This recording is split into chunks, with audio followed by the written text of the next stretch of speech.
then, Mercedes Mone and Queen Waiata had another chapter in their vicious blood feud.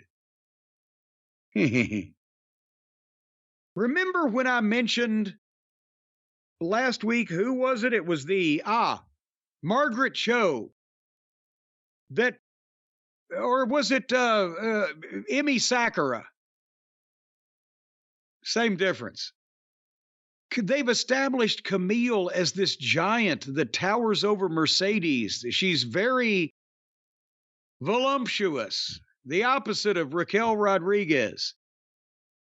She's the bodyguard or whatever she is. She's got a striking look.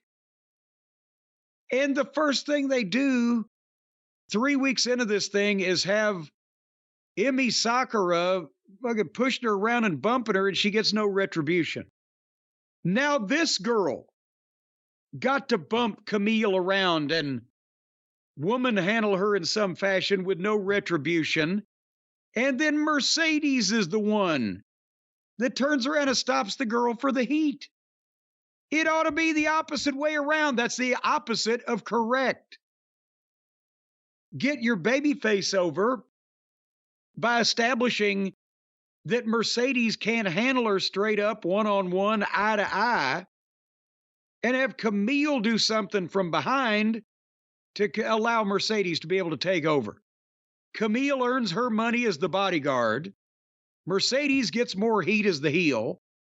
The babyface gets more sympathy as a babyface.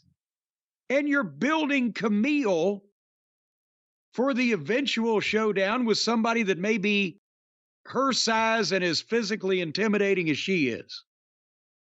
Or just have every one of these goddamn middle card miscellaneous girls pushing her around. Which would you pick, Brian?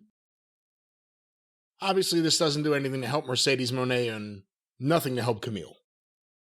So Mercedes won with a fucked up move of some description and a chin lock. She's a member of the Gracie family now. Mercedes Mone Gracie. Mone is her maiden name. Yeah, she gets the same reaction Hoist Gracie got when he won the first UFC when people didn't know what the hell was happening. All that money, no one gives a shit she's on this show. She doesn't matter. She doesn't help the business, and the fans sit there silently. Otherwise than that, she's doing great.